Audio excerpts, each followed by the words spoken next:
Remember, from the Muse and Other Stories by Chua Kok Yee. I was standing in the middle of a barren field. A shower of soot and ashes was raining down from the gray sky. An acrid smell was assaulting my nostrils, and I felt an intense heat from behind. I turned around, and a gasp escaped from my parched throat. A titanic wave of fire was approaching from the horizon. The wave was almost 10 stories high, turning everything in its path to cinders and ashes. It's going to burn me alive. I started to run. The air was thick with ash and soot, blurring my sight.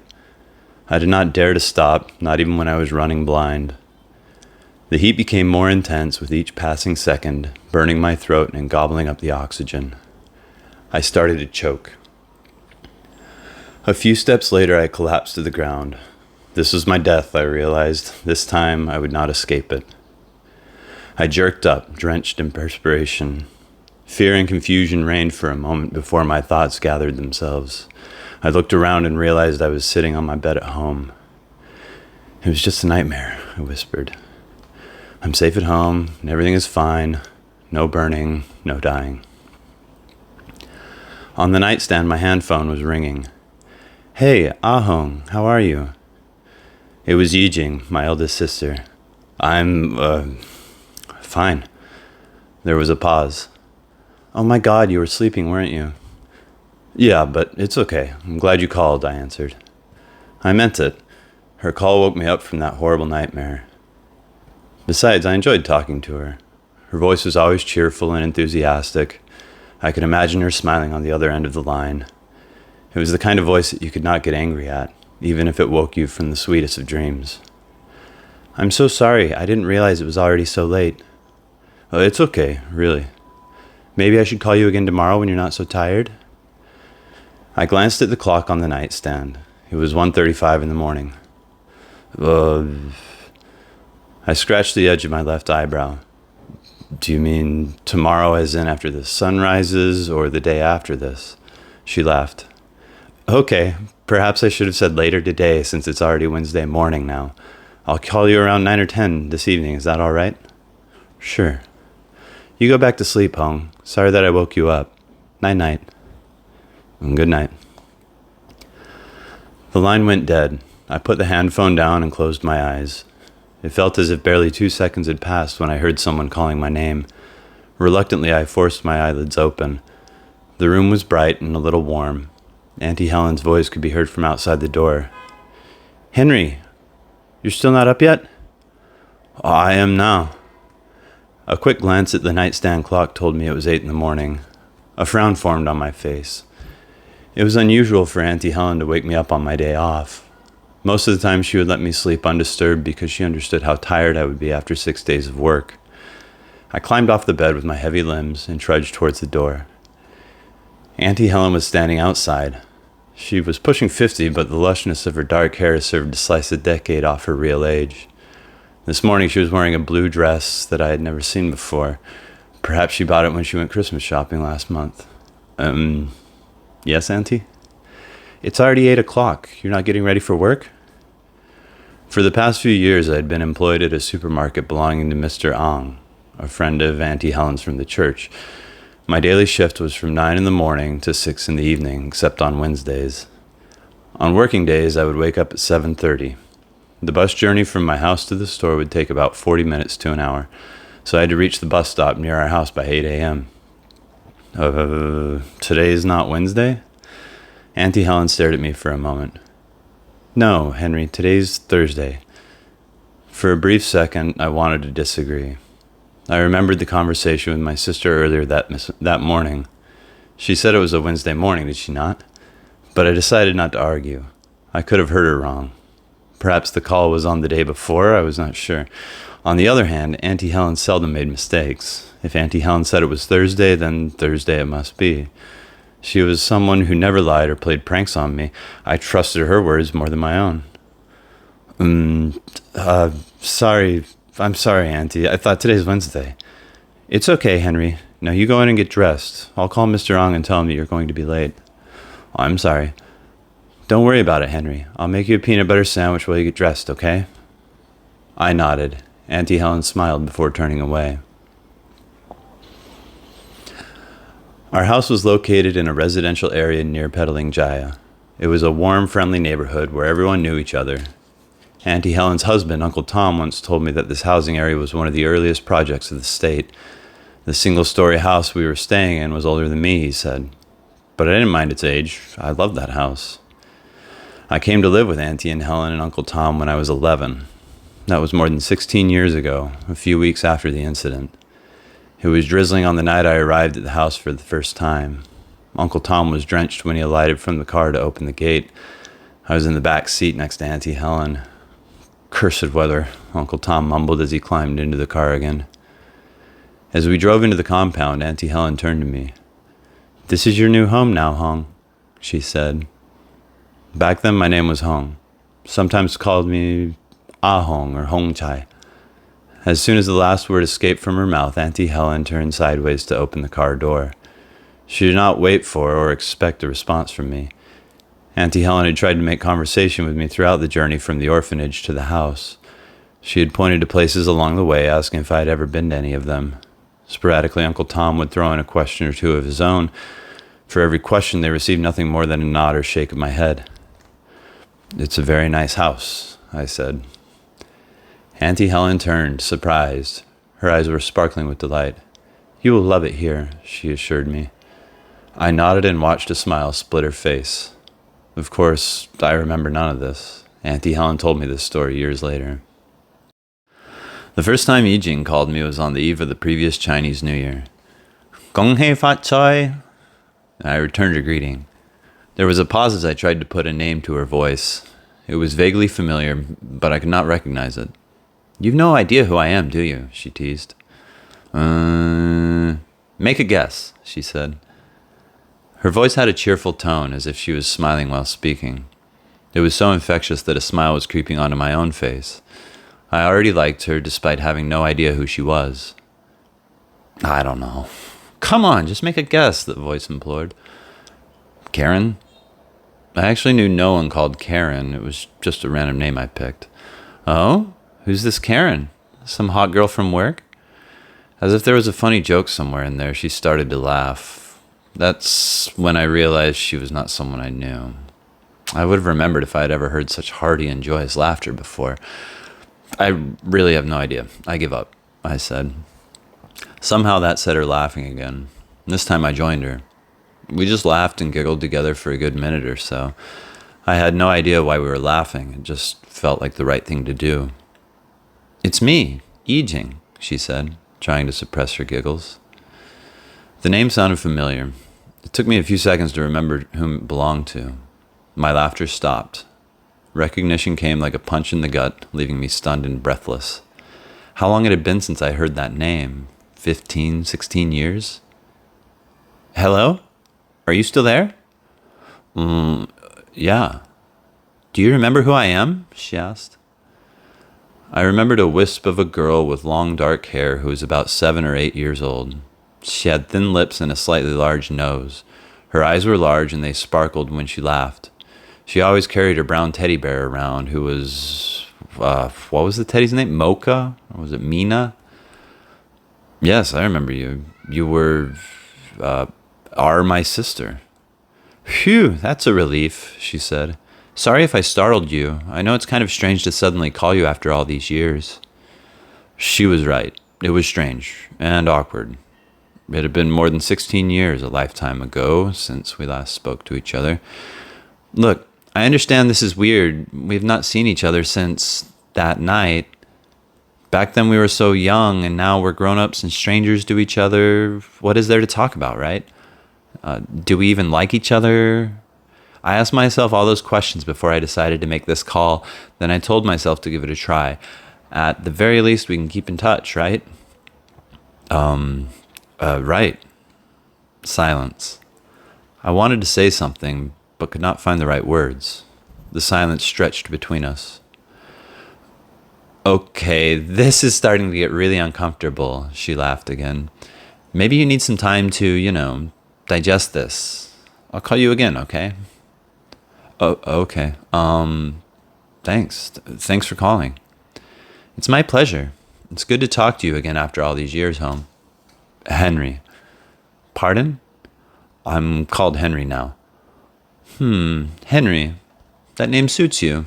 Is it just a nickname, or are you Christian now? Christian. Auntie Helen and Uncle Tom are devout Christians, and I've followed them to church regularly since they took me in. Oh, that's interesting.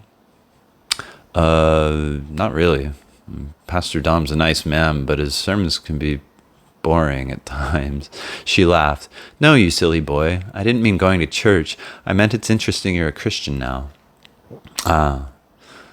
Well, tell me more about yourself. Where are you working now?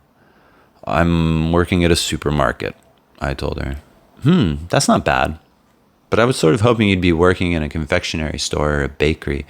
Then maybe I could get a discount when I purchase cakes.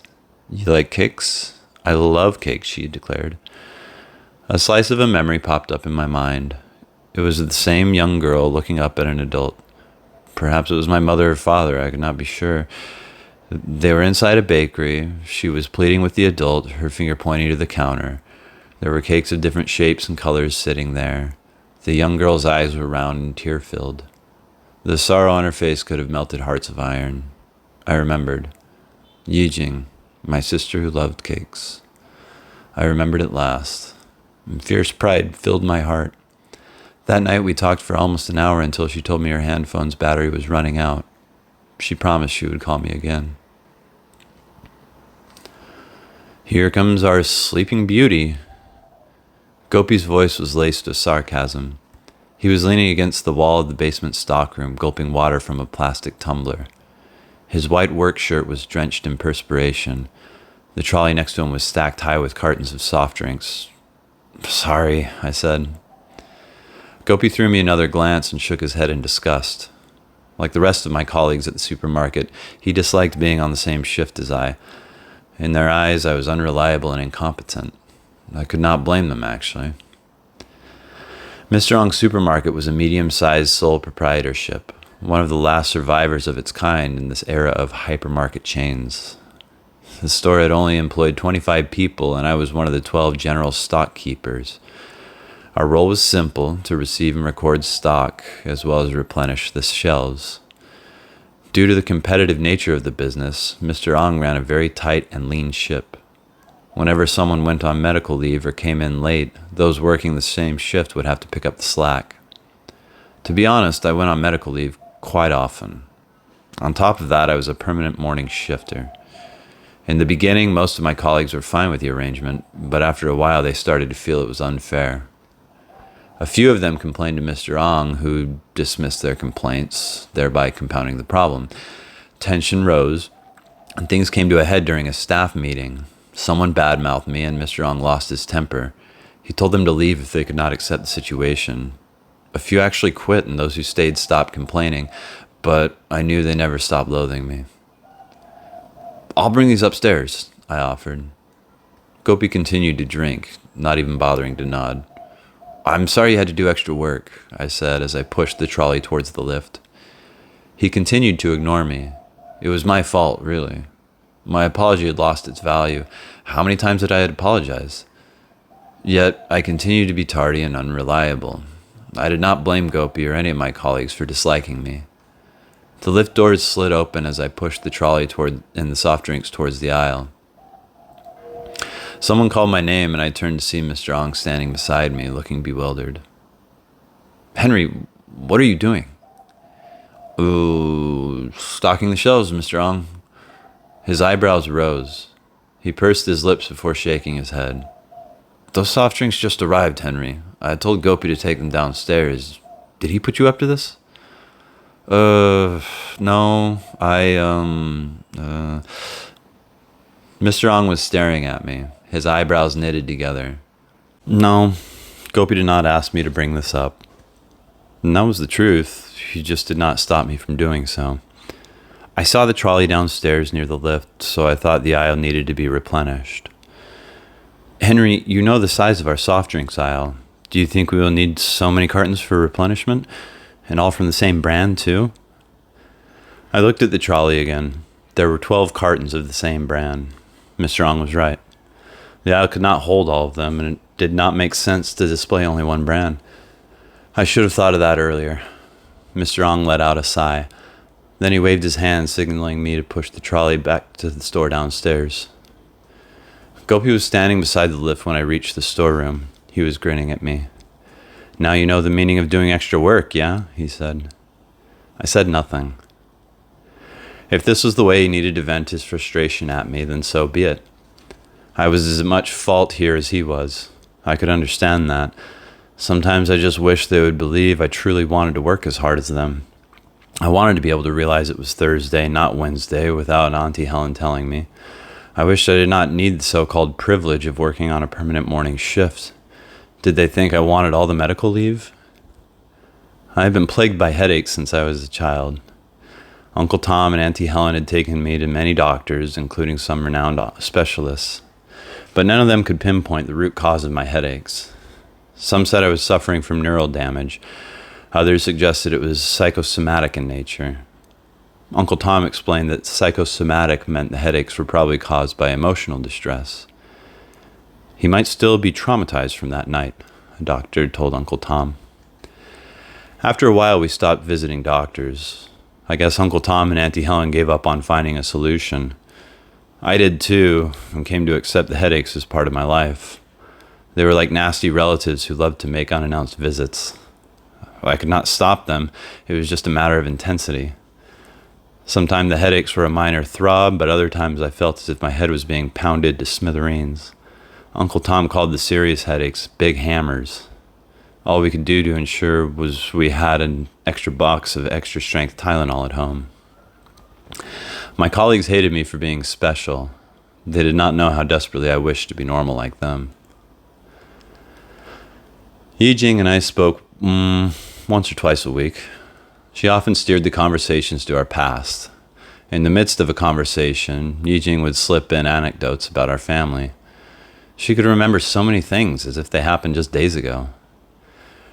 "Remember that time when Ma accidentally locked herself out of the house?" "Oh, that was Uncle Peter. He was Pa's ex-boss when Pa was doing sales." "Little Mean would sort the M&Ms by color and eat only the red ones. So funny, right?" Most of the time, my contribution to the conversations would be a yes or "I can't remember." The "I can't remembers" far outnumbered the yeses. I never thought much about the past before Yijing and I started talking. Even when I tried, I often found holes in my memory. That was my problem. I could not remember things well and got confused easily. It was quite unsettling to have these conversations with my sister. Many of the anecdotes, a new word she taught me, involved me, but I could hardly remember them. It was as if someone else had lived that life before the incident, and I was an imposter who had taken over afterwards. Yet I never told her to stop referring to the past because I wanted to stop feeling like an imposter.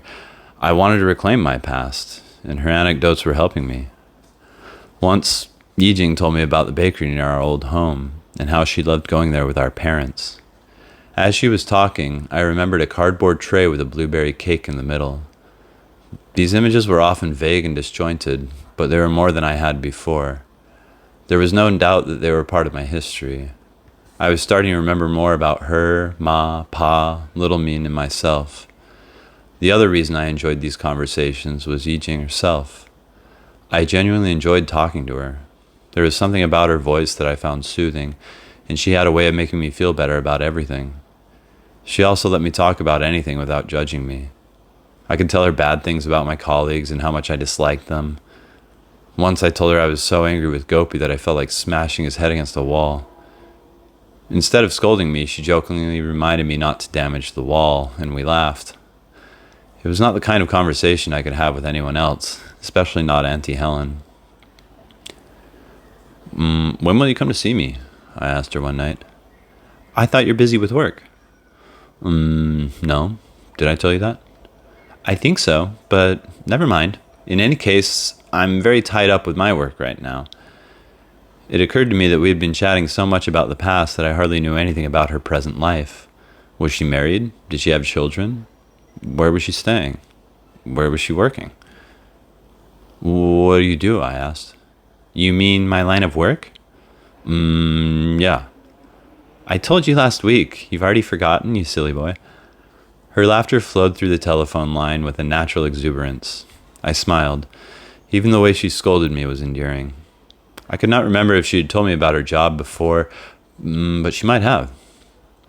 All of a sudden, I remembered that she was a marketing manager for a paint company. Or was she a public relations officer for a telephone company? Oh, sorry. I think I remember now. I think you told me you're a public relations officer for a telephone company. That's right. And these past few months, I've been very busy with projects. Traveling a lot, too, in fact. I'm calling you from the airport right now. Oh? That explained the erratic buzzing I could hear in the background, and often there was a faint echo in her voice, as if she was talking from inside a confined space. Anyway, we'll meet up soon as my schedule permits, okay? Okay. Well, we better hang up now. It's already very late, and you have to go to work tomorrow. Okay. Thanks for calling. My pleasure, Hong. Good night. Bye. The line went dead. I glanced at the clock on the side table and was surprised to see it was already 1:45 in the morning. Yi Jing and I had been chatting for over 2 hours, but it felt like only a few minutes. There was a soft knock on the door. Henry, are you still awake, son? Come in, Uncle. The door is not locked. Uncle Tom stepped into the room. His white hair was disheveled and his shoulders slumped. There was a wariness in his step and he sounded tired. Perhaps he had had a bad day.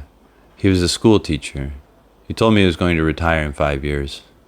Why are you up so late? I asked.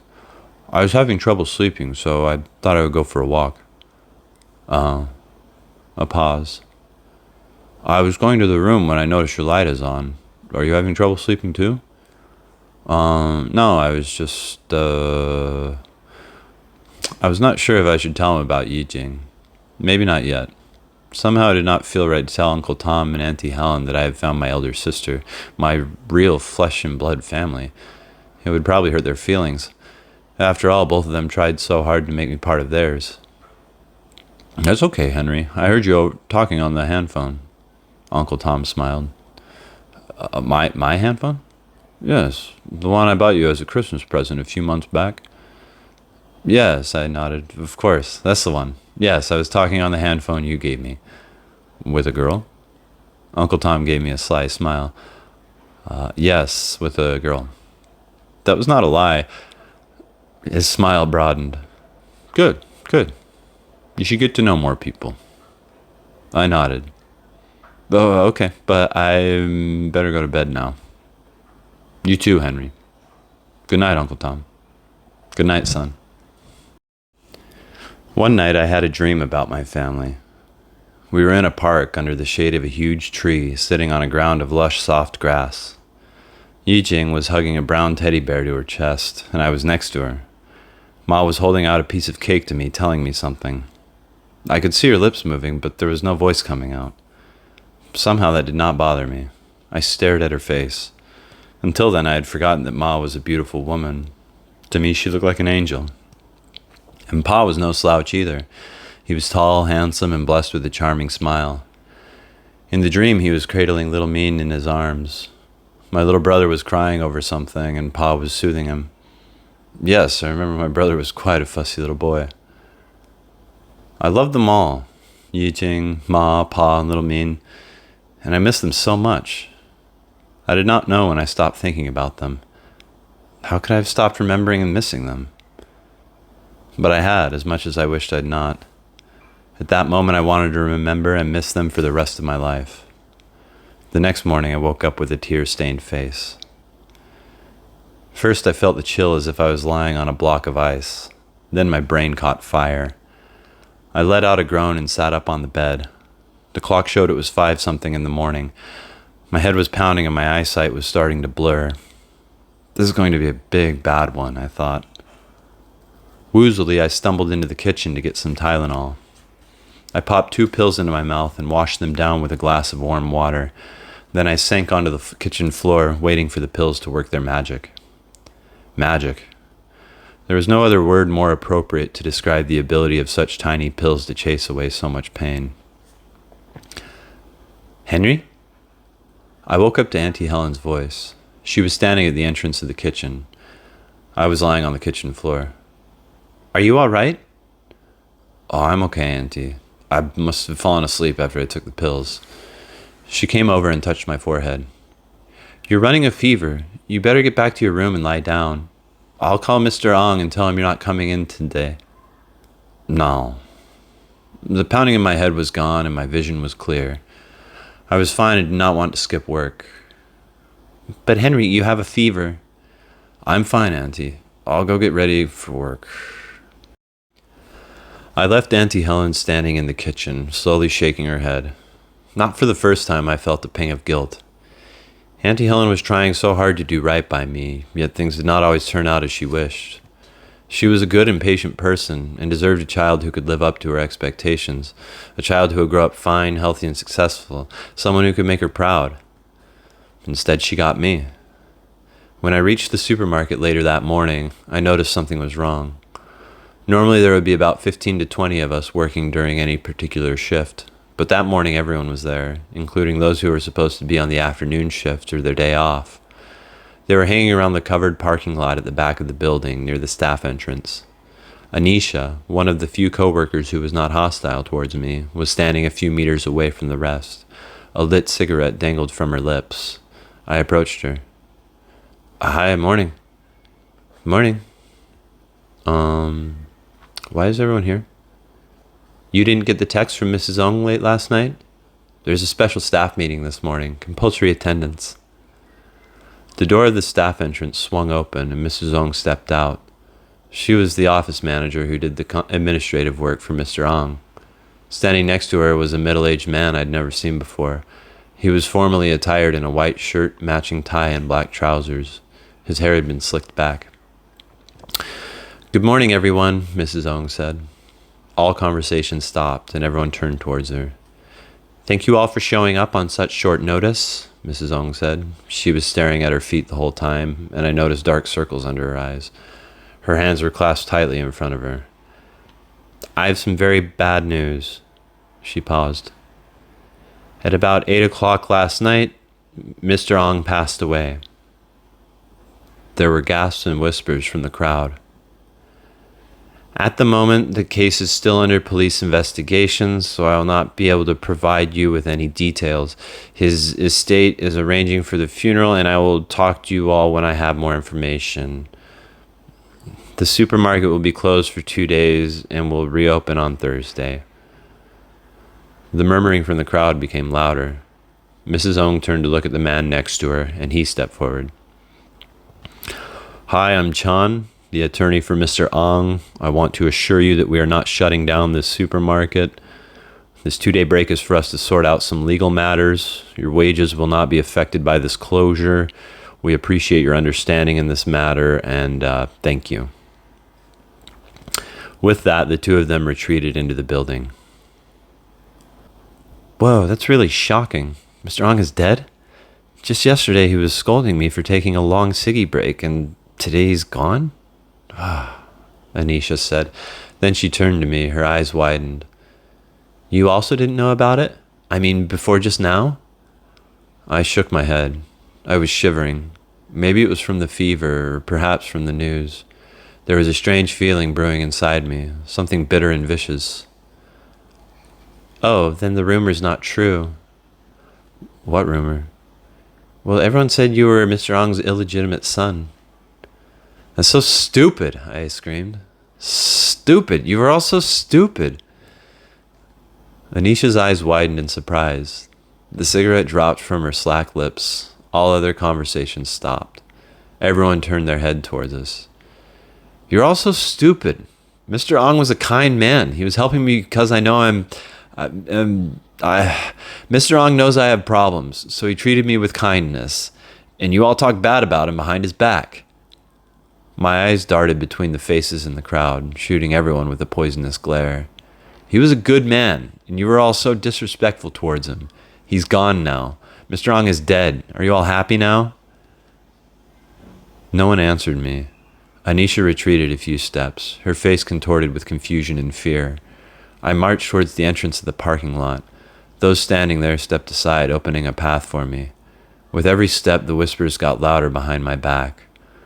The tears only started to flow when I was on the bus. There were not many passengers at that hour, so I managed to get a seat at the back.